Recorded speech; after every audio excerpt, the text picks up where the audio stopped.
नमस्कार. कोकणी चवदार रेसिपीजमध्ये आपलं स्वागत आहे. आज मी आपल्याला मोदकाचे सारण याची रेसिपी करून दाखवणार आहे. रेसिपी 15 मिनिटात होणारी सोपी पद्धत आहे, पण तयार होणारे सारण मात्र चवदार आणि स्वादिष्ट असेल.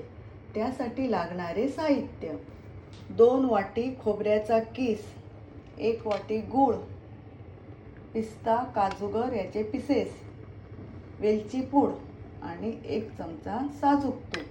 इकडे कढई गरम होत आलेली आहे. मी त्यामध्ये साजूक तूप ॲड करते.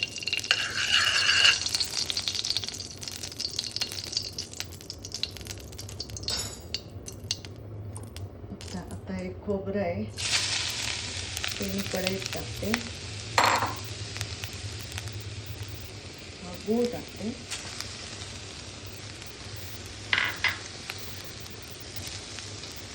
आणि परतून घेते.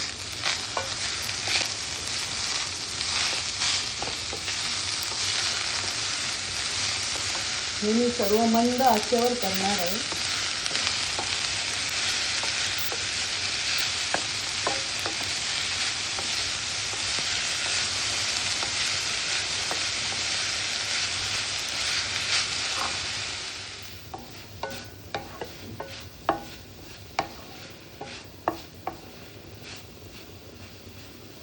सारण सारखं परतत राहिलं पाहिजे, नाहीतर लागण्याची शक्यता असते. इथे मी ड्रायफ्रूट्स ॲड करते.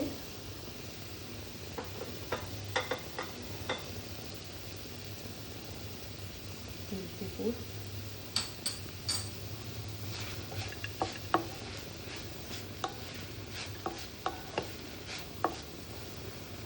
मोदकाचं छानपैकी सारण तयार होत आलेलं आहे.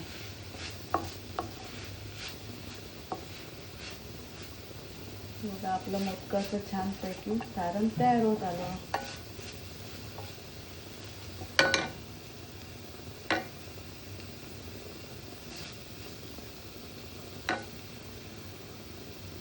आजची सारणाची रेसिपी आपल्याला कशी वाटली? आवडल्यास सबस्क्राईब करा, लाईक करा. धन्यवाद.